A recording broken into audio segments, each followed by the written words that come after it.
Hey there, everybody. I'm so happy that you're here. I am interviewing Dr. Cliff Olson about his fitting and follow-up process for hearing aids. Welcome, Cliff. How are you? I'm doing great, Don. It's great to see you as usual. I know we do a lot of these types of things together, so I'm excited to do it again. Yeah, this is fun. I enjoy this. I really enjoy talking to you. I mainly enjoy learning from you.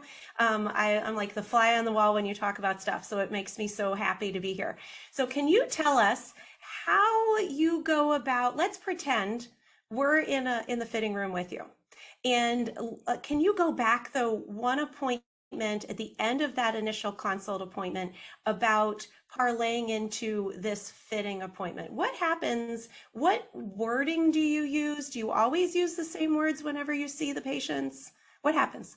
Yeah, so I would say my clinic does it a little bit differently, or we do it a little differently inside of our clinic when it comes to the consultation process. So at the end of the consultation, patients have essentially agreed to a few things. Number one, they've agreed to the type of technology that they're going to use. They've agreed that they're going to go through a comprehensive 45-day best practice fitting sequence that includes 4 visits. So you have your fitting, 1 week, 3 week, 6 week follow-up. And then they also have to agree to do at least a 1-year service plan. So we have a 1-year service plan option and a 3-year service plan option, but I always recommend the 1 year because I do not know how much care they're ultimately going to need going forward. But if they're not willing to at least agree to those things, then I will not agree to take them on as a patient. So is this what you're going over in their purchase agreement? Let's say they're signing to say, I'm ordering right now and here's what's all involved. Yeah, it's more of like a verbal agreement at that point. At the end of the consultation, the thing that they actually pay for at that time is the cost of the best practice fitting sequence, because we literally book out all of those appointments. And for us to actually take up time on my schedule, we require that they pay for that. Perfect. I like that so much. Okay, so let's say that they've agreed to treatment. They 100% are like, let's do this. You are ordering them devices. You've probably taken impressions of their ears, and so you're waiting on the custom products also? Yeah, so we do digital impressions inside of the clinic, and the main reason is not because they come back and they're just so much better than physical impressions. We take digital impressions because it gives that extra perception of value and us being kind of like a leader in, technological innovation. So it's more of a perception thing than it is you get a better quality ear mold. Like, you get good quality if you're good at taking physical impressions. You get just as good of quality if you take a digital impression. So yeah, we do those impressions if necessary. We're a little bit higher on the quantity of impressions that happen inside of our clinic. We recommend them a lot. Again, it's another value add thing that you can offer someone that you can't get online, that you're not typically going to get inside of a big box store or a retail clinic that just wants to churn patients out through the door, basically. So we'll get those ordered. Typically, we're booking out about 2 to 3 weeks with the actual fitting, the first fitting appointment. That gives us enough time to order the devices with custom molds if necessary, and then run them through diagnostic testing with electroacoustic analysis, which is, of course, a requirement if you're going to be following best practices. Yeah, so you make sure that the directional microphones are working, that they're meeting ANSI specifications, all that good stuff. Are you running EAA with the custom receivers on them? Yes. Yeah. So those also have to pass specs. So, I mean, we could run devices with just generic receivers, but that doesn't tell us if the actual receivers in the ear molds are working correctly. And we do a lot of more embedded receivers. Personally, I think that the perception of quality is higher when you have an encased receiver. To each their own. But, that's something that's just super important. And the other thing that we do is that we don't keep this stuff secret to a patient. Like, patients are made blatantly aware that all of this testing and all of that is happening. And then certain patients, we actually show them the outcome of it if they're the type of person who would be interested in that. I love that. Yeah. Okay, so you have the devices. Someone has now made sure that they have confirmed the appointment. What happens when they come in for their fitting? Yeah, so the first thing that happens, of course, they're greeted very nicely at the front door. The front desk is very excited to see them. They're excited for them because they're going to be getting fit with new hearing aids. We try to, of course, make sure that they're not waiting an excessively long time in the waiting area, but sometimes you can't necessarily help that. but I have had everything very streamlined in the clinic. So we have an audiology assistant who will go and get the devices, bring them into whatever whoever's fitting room that we're fitting the patient in.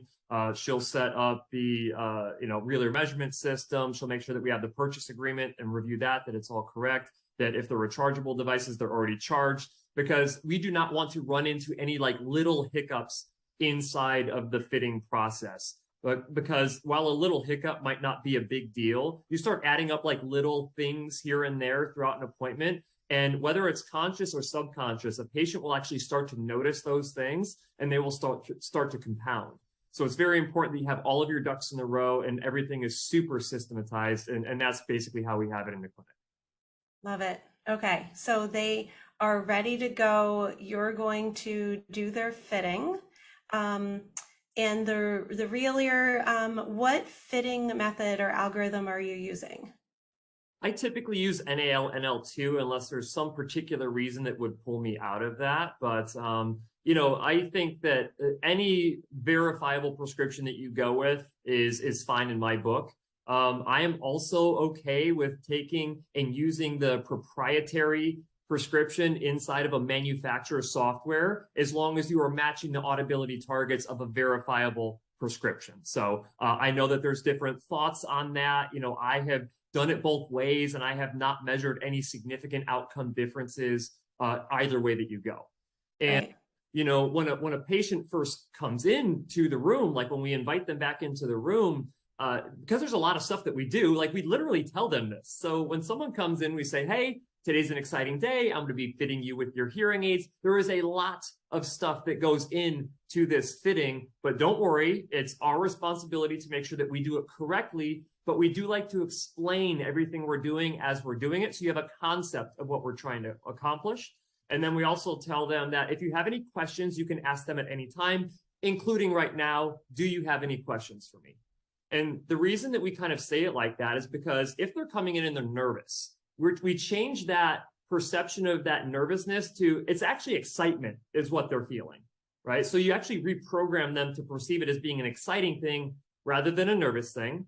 We tell them that there's a lot of stuff that happens. So they are aware that like actually treating your hearing loss is a pretty complex and detailed process, but we also want you to be aware of it. So we open up this like, hey, this is all transparent. Like I'm going to tell you why I'm thinking what I'm thinking, what we're measuring, so you can actually be a participant and understand what's actually happening here. And then, of course, we want to diffuse any possible questions that they may have, because they might have questions coming in.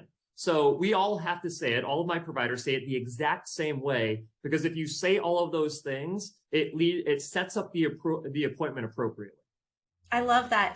I'm the same way. I'm like, I am so excited. And if they look at me with a weird look, I go, aren't you excited? Today's an exciting day, Absolutely. Yeah. Now, sometimes people need to be told what to think, and that's one of those things. Or what 100%. We set the mood. Right. They usually are nervous or worried that everyone's going to know. They're like, great, doomsday's here. I'm getting hearing aids. I'm like, what? No, today's the greatest day, Can you tell me your thought process on automated, I think we've talked about this a long time ago, automated RealEar measurement versus the actual physical of us getting in there and having two systems going at the same time? Yes. Performance outcomes will be very similar between automated and manual RealEar measurements. My perception of it though, or my take on it, is that when you start automating things technologically for a patient, you are potentially taking away their perception of value in what you're doing for them. And I know that there's arguments that people say, well, you still need the professional to actually know how to run it and things like that. And I maybe get that, but you could have a tech do that. You really could. Eventually you could take it to where like you're automating everything so much to where the patient's like, do I really even need you? I mean, what happens when an automated at-home RealEar measurement system comes out for their OTC hearing aids, right? I mean, you're potentially setting yourself up to become obsolete. I just don't like the idea that there's this potential perception of a patient that they could be like, oh, your expertise doesn't matter as much to me. Plus, when you just click a button and then you kind of kick back and just kind of let it run through all that stuff, and then you're like, okay, look, looks like we matched your targets. We're good to go. I just don't see how much value that has compared to you pointing things out and saying, oh, look where we're missing targets here. We should actually be going here and making sure that we're making the solid line match the hash mark line to make sure that sounds are audible for you so you can optimize your performance with hearing aids. And then you go back and you make adjustments, and then they start seeing it as you're doing it, like, oh, that's actually getting a lot closer. Okay. And it's more of the perception of value rather than the actual value that they derive from it. I agree with that. We both agree that, we're putting on a show. We really are. And we're showing why we're here and why we're important and what they're paying for. I also, though, personally question the automated, because let's say that the probe tube slipped or something after an unaided or something. And I have an Oracle, you have an Oracle, I have a Verifit, and I prefer the Verifit because I can keep it separate. And if there is any little, oh, look at you, and I'm explaining to them, wow, you've got some interesting ear canals here. You have a peak here and insertion loss there. And I'm working so hard to make sure that everything sounds smooth to you. I love to show them how I went off the trail, so to speak, right? Yeah, it's if important it's automated, that they understand that. Yeah, but automated, even if they see it, it just moves things around and it doesn't show me what it did. Right. And then if it went wrong, I don't know how to fix it. Yeah. And that so makes sense?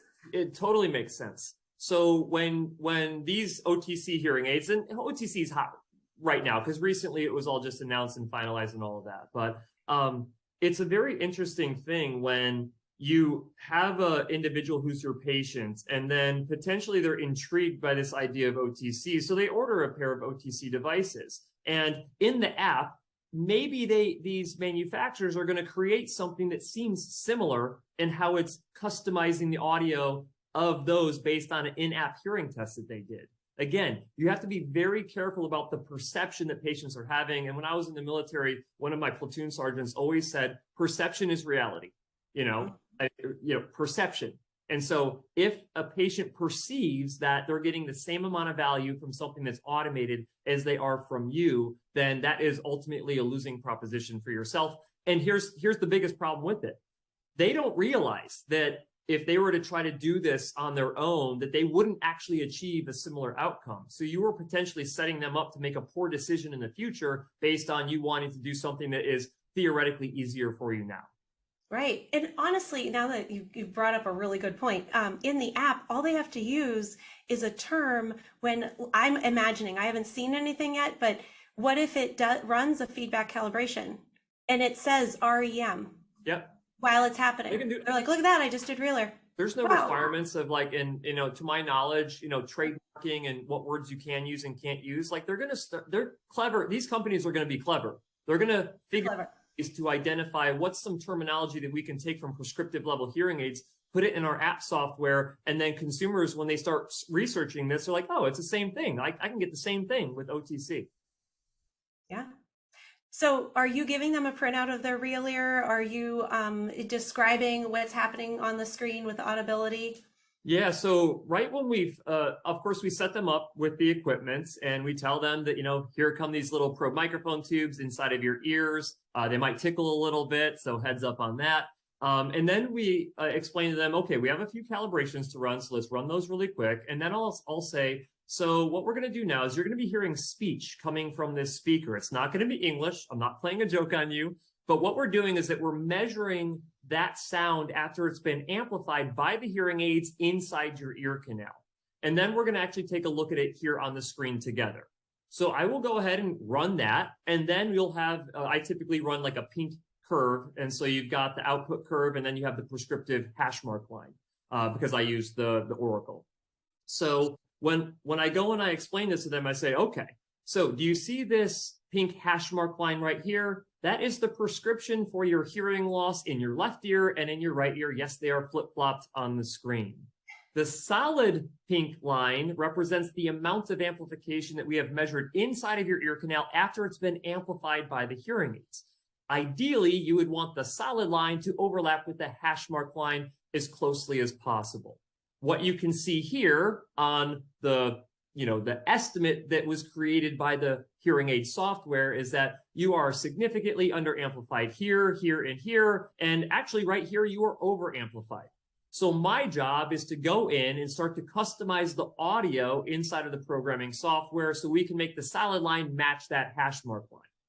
So we explain all of that to them. I ask them, does that make sense to you? And 9.9 times out of 10, they're like, yeah, because what are we doing? We're just tracing lines. It's like we're in third grade again. Like it's been broken down to the point where they can actually understand what's going on.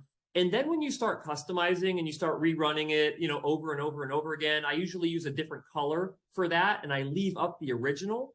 And by the time we're done, I don't even need to say how good of a programming job was done on that, because they could look and be like, oh my gosh, like you're like right on that target. And I'm like, I know, isn't this great?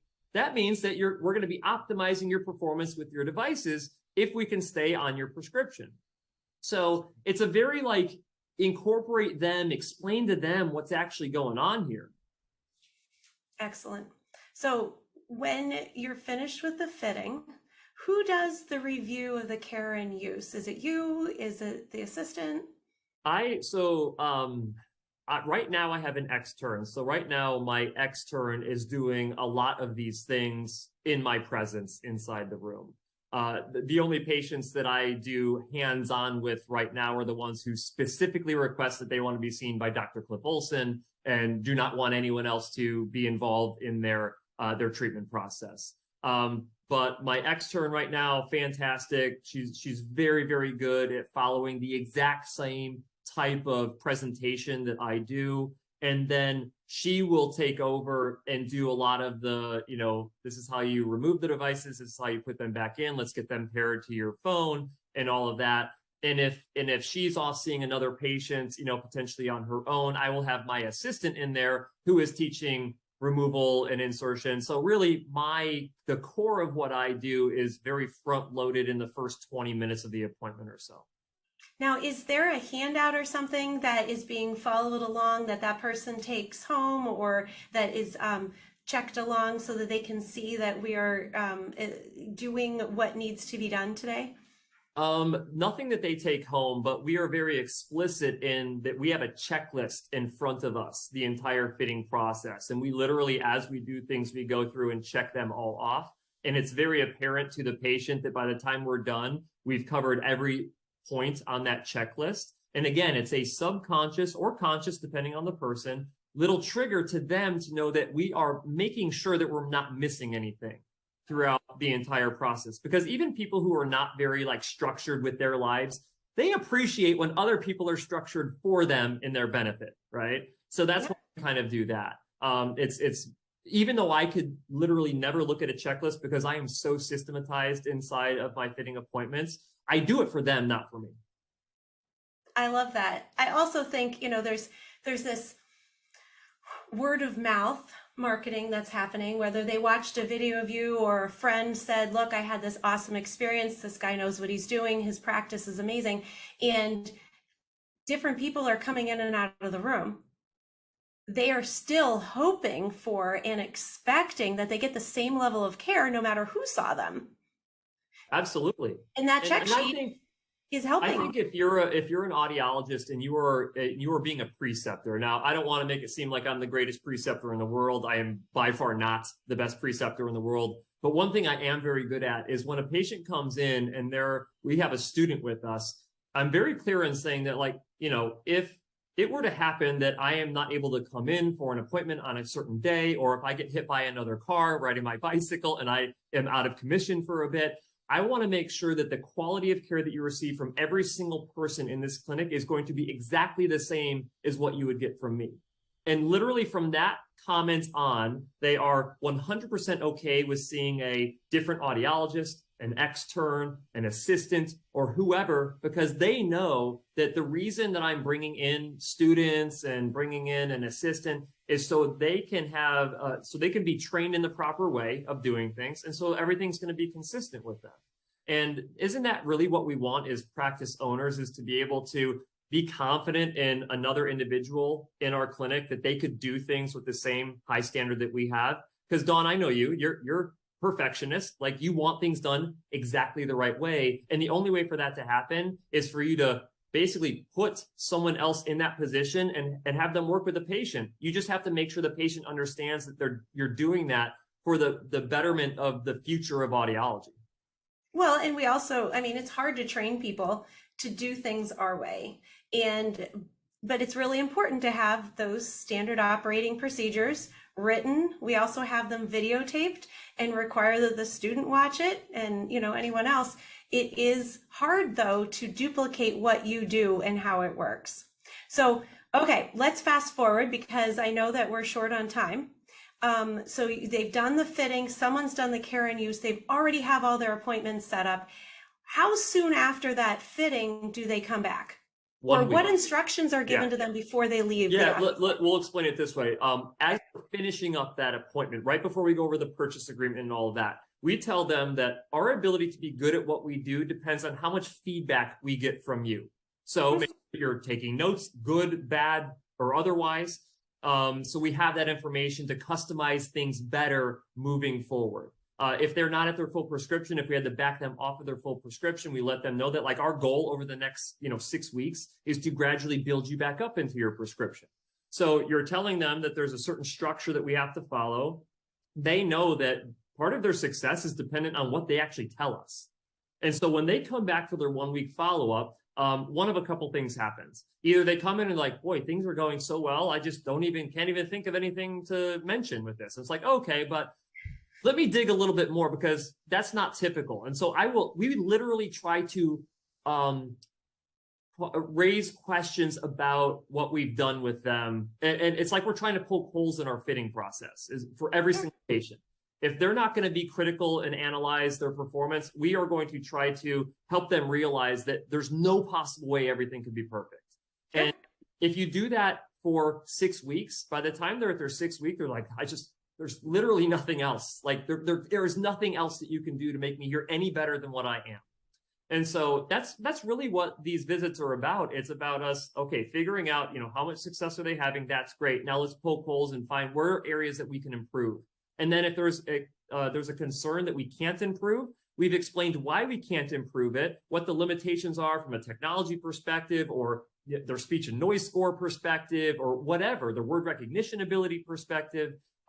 So by the end of it, if there's something that we can't solve, there's a reason why we can't solve it, and they understand the reason why that we can't solve it. So really, it's impossible to be unhappy when you know that there's a reason for everything. Absolutely. And you're encouraging them to complain. Absolutely. If they don't tell you what's wrong, they could just suddenly show up one day with the bag. Never want to see that bag, without an appointment. Oh dear. Yeah, you're welcoming them to have a dialogue about how if I don't know what's wrong, I can't fix it. So let's have this conversation, even if it's awkward and difficult. Okay, so they've gone away. Were they given any kind of like tips and tricks on what happens when they get home or how to listen to things? Yeah, they're given a resource folder, of communication tips. They get resources on, different meetup groups and for hearing loss individuals. They're given auditory training program information and stuff like that. So they're given resources for that. Also, troubleshooting if you have mechanical issues with your hearing aids or Bluetooth issues. They're given information on this is how you will actually do a remote session with us, step by step, printed on a sheet of paper, like if you need a remote session. So it's not like we're trying to explain it to them on the phone while they're doing it. They get a printed instruction. So we do try to give them resources that they can use beyond just being with us in the clinic. And everyone's encouraged, like, listen, if you have issues, do not wait until your next visit, like call us. I mean, we have enough staff now with assistants and all of that they can call and get their questions answered or triaged at least appropriately almost immediately any day of the week. That's great. Yeah, love that. So you're empowering them with information. So how soon after that initial visit do they come back? So they, after their fitting visit, they come back for a 1 week follow-up. So we try to keep that nice and short. Like if there's some major things that they had issues with, we want to make sure that we get those taken care of right away. And then once we take care of that at the 1 week, they'll come back 2 weeks after that. So they have a little bit longer of a runway to kind of experience, how they're hearing with the tweaks that we may have made at week 1. And then by that point, things are usually going pretty well, almost to the point where maybe you don't bring them back in for a sixth visit, but at the same time, there's always things that you can do, especially with a new hearing aid user at that week 6, to talk about different, tips and tricks and stuff like that. And when you get into the annual follow-up, our mandatory annual follow-up period, the goal that I have for every single provider in the clinic is you teach them something new at every single appointment, something to where they've been with you for a year and they're still learning new stuff about their devices, about whatever, right? And I think that goal of trying to teach them something new helps them realize that you're not just coming in for like a little cleaning check. Like, you're coming in to learn what goes into best practice follow-up care, and for us to identify how much care you ultimately need going forward. Because when they get done with that 1-year service plan, it's either very clear that no, you need to keep coming in quarterly for this next year or on an annual basis, right? Doing a service plan. Or it's very apparent that, like, no, you're pretty self-sufficient. You learned a lot from us over the course of this first year. And so I feel confident in your ability to, if you have an issue, you can identify it and contact us and get it taken care of. And so what we're going to do is that you're going to go on a pay-as-you-go basis. They already know the value of each appointment because they've been given a itemized fee for everything that we did that's been zeroed out because they were in the service plan for the year. And so when I tell them that it's going to cost, X amount of dollars for a gold visit, which is our clean and check visit, or a platinum visit, which is our annual visit with clean and check and testing and all that stuff. They know that they're going to be spending, several hundreds of dollars per visit when they come in, and they've already been pre-programmed for that. Can you real quick go back, or just as an overview, tell us the length of time that you're spending with each of these appointments? Start with like your consult. How long is that? Then the fitting, then that 1 week follow-up, then your next one, and then the annual and stuff like that. Consult is 2 hours, and we typically use all of that. I mean, typically use whatever, time you allot yourself for those appointments, because you're building relationship and all that with it too. So after that, you have 1 hour and 15 minutes for a fitting appointment. Then the 1, 3, and 6 week follow-ups inside of that best practice 45-day fitting sequence is 1 hour apiece. So they're fitting 4.25 hours over the course of the fitting period with us. And then after that, the gold visits, which are what we'll call clean and check visits, that are, much more involved than just taking the devices, cleaning them real quick and giving them back. They're there for a half hour for each one of those gold visits. And then their annual, they're in there for 1 hour again, so we can do an additional hearing test at that 1 year mark. We run them through test box measures again for electroacoustic analysis. If their prescription is changed, we will re-verify and match their prescriptive targets again, and then we'll check everything else with the devices as well. Excellent. This has been so incredible. I appreciate your time, and I appreciate you sharing all that you do, because, we don't get a chance usually to drive over to someone's office and watch what they do. And it would just be weird if we were in the appointments with you. So it's really nice of you to share, because we're all doing our own little thing, but it's nice to learn from others. So I appreciate you, Cliff. Well, I appreciate it. Thank you so much. This has been very enjoyable. Of course, everyone knows that I really like to talk, and I just appreciate you taking time to ask me the questions.